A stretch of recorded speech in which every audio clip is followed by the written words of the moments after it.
Jadi aku sama Amar itu deket ya, deket banget. Cuma dibilang pacaran itu juga nggak ada celebrating pacaran gimana-gimana. Dibilang nggak pacaran itu juga kayak orang pacaran. Pokoknya dia tuh bener-bener niat banget lah buat membahagiakan aku ya waktu itu ya. Akhirnya kita ketemu satu spot, itu namanya Seminyak Beach ya. Endingnya itu ada kesalahpahaman. Aku dulu kenapa udah selesai sama dia nggak lama. Jadi dia salah paham, dia kira aku sama laki-laki lain dan aku kira dia sama perempuan lain.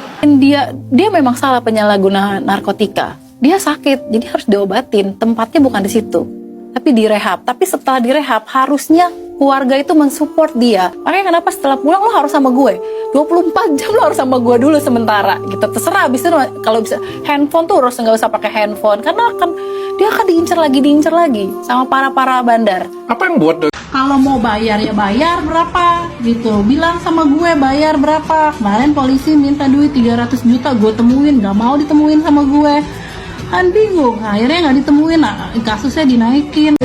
Sama si perempuan K itu saya nggak peduli. Yang bikin saya marah itu kenapa harus bawa-bawa saya, nyenggol-nyenggol saya, fitnah-fitnah saya, mempermalukan saya, merendahkan saya, kenal saya juga enggak gitu. Itu yang bikin saya marah.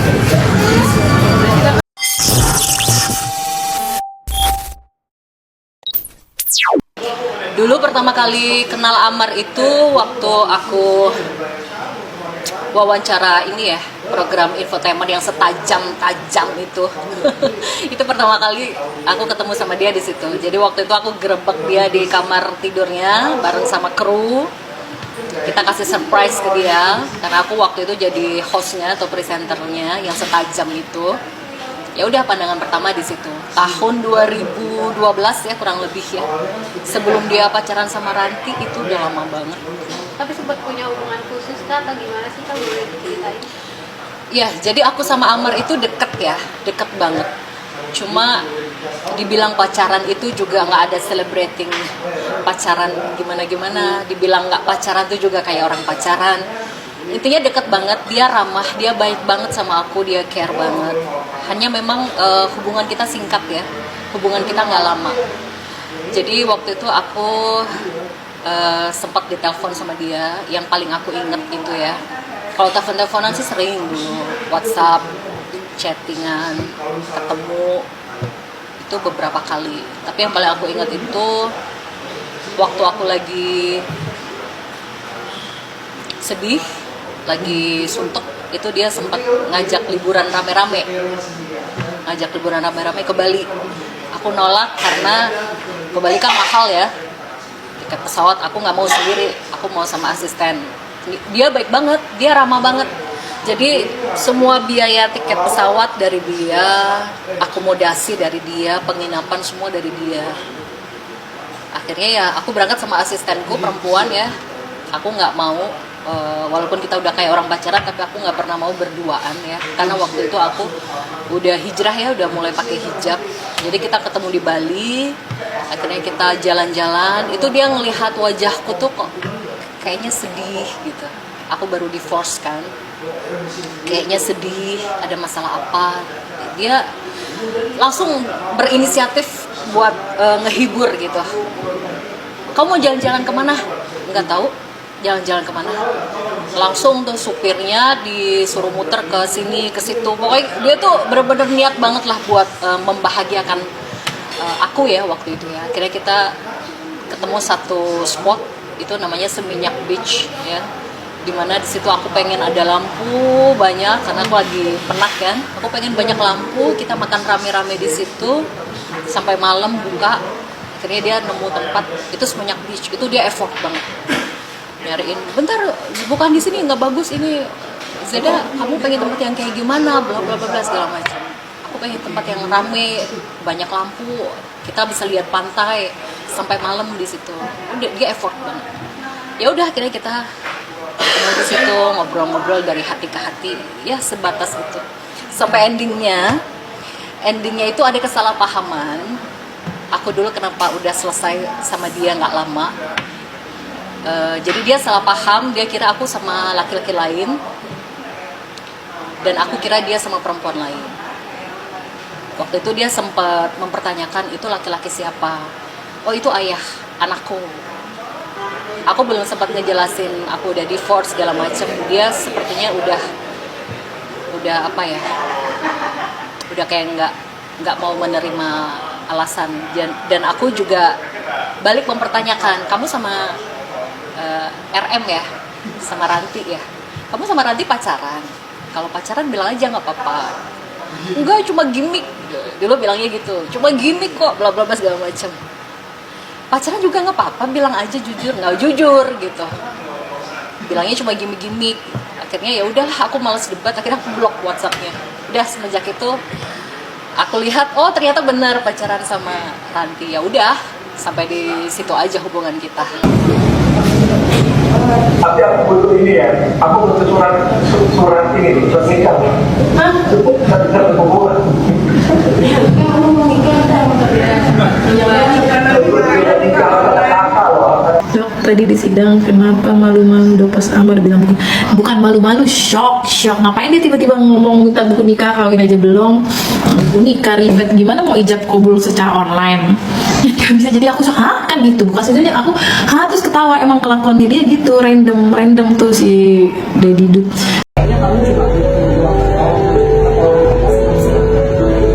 Dia butuh pertolongan psikiater karena aku melihat ada yang salah dari si perlawannya dan hatinya.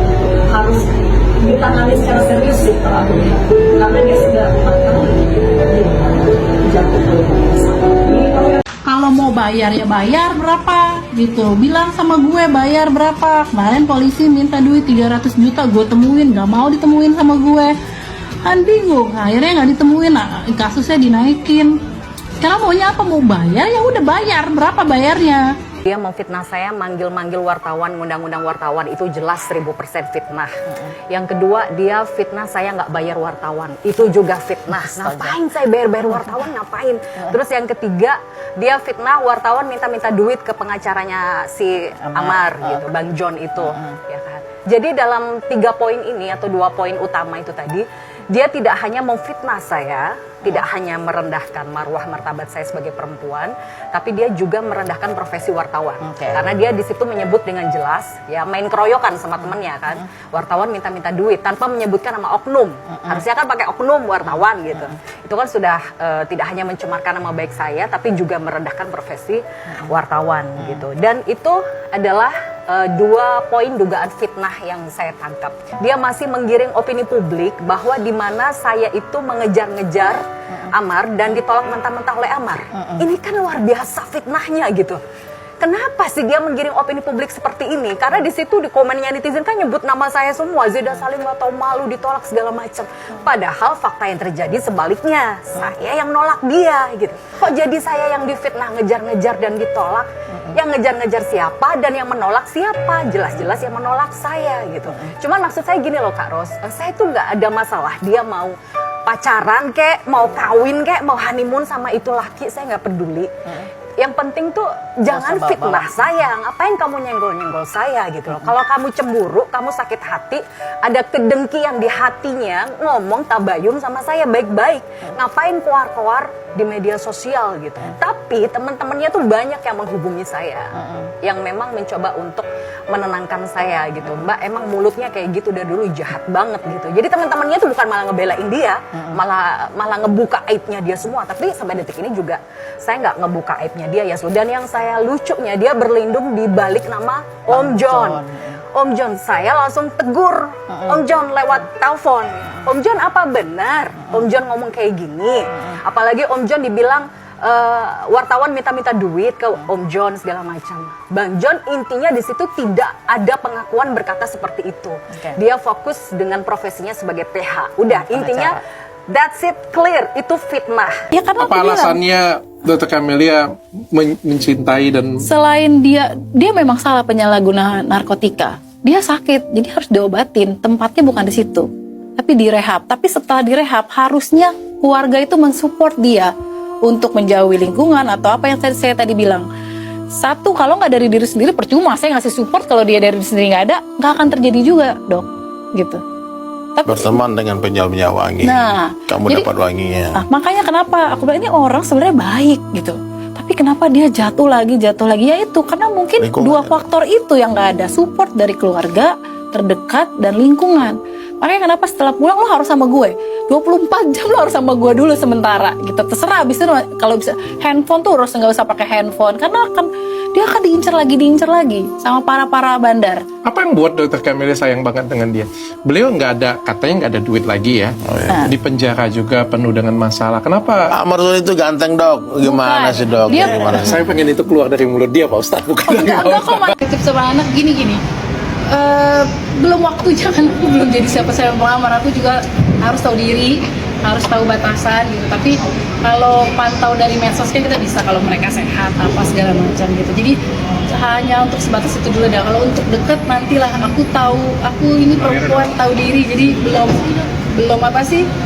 Belum istri saya udah pengen PDKT, udah bukan aku gitu. Udah pernah beberapa kali di rutan kita pernah video call bareng sama anaknya, sama anak aku juga. Mungkin apa anak-anak kecil kan emang lebih main itu juga kan video call masih semua. Jadi nggak ke aku. Ini kayak sama si perempuan kayu itu saya nggak peduli. Yang bikin saya marah itu kenapa harus bawa-bawa saya, nyenggol-nyenggol saya, fitnah-fitnah saya, mempermalukan saya, merendahkan saya, kenal saya juga enggak gitu. Itu yang bikin saya marah. Iya, saya menunggu permintaan maaf dari dia. Kalau sampai dia bikin ulah lagi, memfitnah saya lagi, merendahkan saya lagi, mempermalukan saya lagi di media sosial lewat live TikToknya dia dengan menyebut nama saya. Oke, terima kasih ya buat yang sudah menonton sampai akhir. Kali ini aku bakal ngasih tahu ya berita terbaru tentang Amar Zoni. Jakarta, mantan artis Amar Zoni terpaksa menjalani sidang online dari Lapas Nusa Kambangan. Amar Zoni memohon agar sidang dilakukan secara offline. Amar Zoni diketahui telah didakwa menjual narkotika di Rutan Salemba, Jakarta Pusat. Alasan Amar meminta sidang offline yakni karena tak bisa berkomunikasi secara bebas dengan kuasa hukumnya. Saya mohon sekali untuk bisa di-offline-kan eksepsinya, majelis. Pinta Amar Zoni secara virtual, Kamis 6 November 2025. Jadi selama ini belum bisa saudara berhubungan video call atau nelpon, tanya hakim. Belum, jawab Amar. Amar meminta agar dipindahkan ke Lapas Cipinang atau Lapas Salemba. Kuasa hukum Amar juga meminta majelis hakim mengeluarkan penetapan sidang secara offline. Ketua majelis hakim mengatakan putusan penetapan sidang online atau offline akan dikeluarkan setelah putusan selah hakim meminta permohonan sidang offline itu juga disampaikan kuasa hukum Amar ke lapas. Nanti kami akan mengambil sikap setelah putusan selah ya, ujar hakim. Hakim meminta petugas lapas tak membatasi akses komunikasi Amar, DKK, dan para kuasa hukumnya. Amar menyampaikan ingin menyampaikan eksepsi pribadi. Mohon penuntut umum disampaikan ke pihak lapas untuk tidak membatasi akses, ujar hakim. Sidang eksepsi Amar Zoni DKK ditunda. Sidang ditunda karena Amar DKK ingin membuat eksepsi pribadi. Saya kasih waktu 1 minggu ya untuk para terdakwa. 1 minggu itu siap nggak siap. Kesepakatan kita semua lanjut, ujar Ketua Majelis Hakim di Pengadilan Tipikor Jakarta, Jalan Bungu Raya, Jakpus, Kamis 6 November 2025. Sejatinya sidang eksepsi Amar Zoni DKK digelar hari ini. Namun Amar mengaku aksesnya dengan tim kuasa hukum terbatas. Amar mengatakan tak bisa menyusun eksepsi pribadi karena keterbatasan alat tulis dan akses komunikasi dengan tim kuasa hukumnya. Majelis hakim memberikan waktu 1 pekan agar Amar DKK bisa menyusun eksepsi pribadinya.